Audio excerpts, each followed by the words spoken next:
Assalamualaikum warahmatullahi wabarakatuh.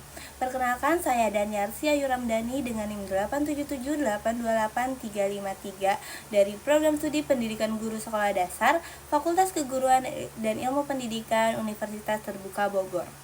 Pada kesempatan kali ini, saya akan membahas mengenai peran filsafat ilmu dalam memperkuat ilmu pendidikan untuk memenuhi tugas 2 mata kuliah filsafat ilmu.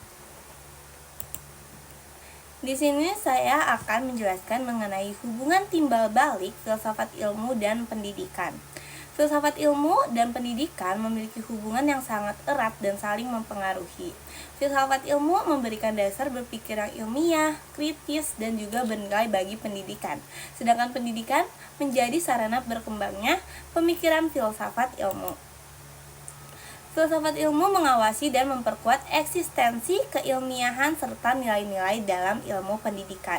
Filsafat ilmu membantu menjelaskan bahwa pendidikan adalah sebuah ilmu yang memiliki objek kajian, metode, tujuan, dan juga sistem pengetahuan yang jelas.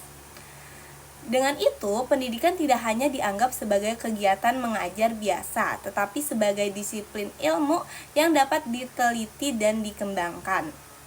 Filsafat ilmu juga mengarahkan pendidikan agar menggunakan cara berpikir ilmiah seperti penelitian, observasi, pengujian teori, dan juga evaluasi. Hal ini dapat membuat kebijakan dan praktik pendidikan tidak dilakukan secara asal, tetapi berdasarkan data dan kajian ilmiah.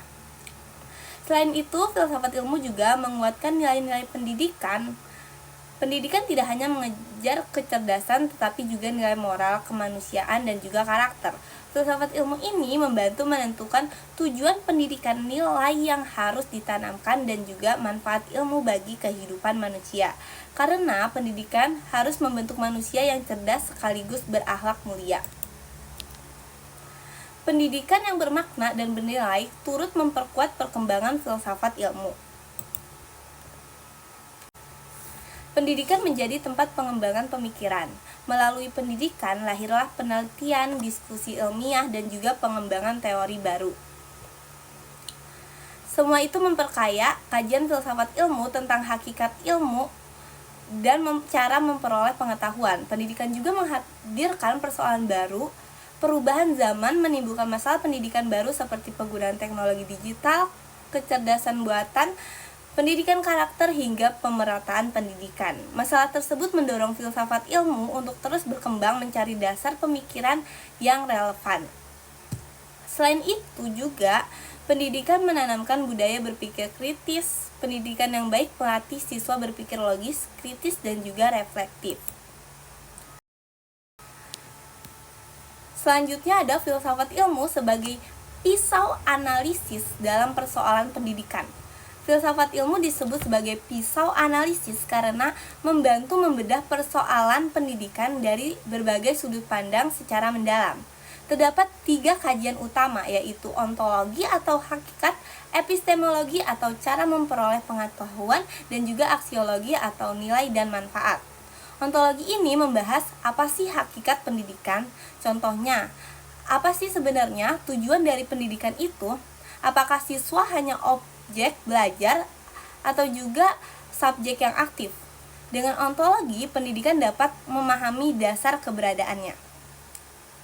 Selanjutnya, epistemologi ini membahas bagaimana pengetahuan pendidikan diperoleh. Contohnya, metode belajar apa sih yang paling efektif? Bagaimana cara guru mengajar secara ilmiah? Kajian ini membantu pendidikan menggunakan metode yang tepat dan dapat dipertanggungjawabkan. Kemudian aksiologi. Aksiologi ini membahas untuk apa sih pendidikan itu dilakukan. Contohnya, apakah pendidikan hanya untuk mencari pekerjaan? Aksiologi ini memastikan pendidikan memiliki nilai manfaat bagi manusia dan masyarakat.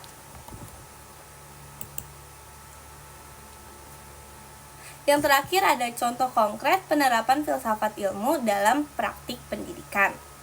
Berdasarkan kebijakan pendidikan, pemerintah membuat kebijakan berdasarkan nilai dan tujuan tertentu. Misalnya, pendidikan karakter, kurikulum merdeka, dan juga pembelajaran yang berpusat pada siswa. Ini menunjukkan penerapan aksiologi dan ontologi dalam pendidikan. Kemudian, dalam kurikulum disusun berdasarkan pemikiran filsafat tentang tujuan pendidikan, kebutuhan siswa, dan perkembangan zaman. Contohnya, pembelajaran tidak hanya hafalan, tetapi juga melatih kreativitas, kolaborasi, dan juga berpikir kritis.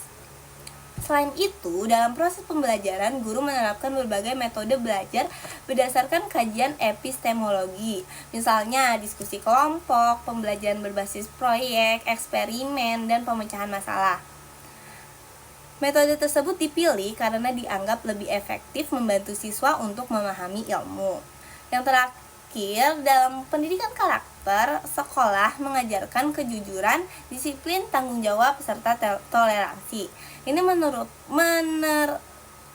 merupakan penerapan aksiologi karena pendidikan tidak hanya fokus pada nilai akademik tetapi juga pembentukan moral. Cukup sekian dari saya. Mohon maaf bila ada kesalahan atau penyebutan dalam presentasi saya kali ini. Terima kasih. Wassalamualaikum warahmatullahi wabarakatuh.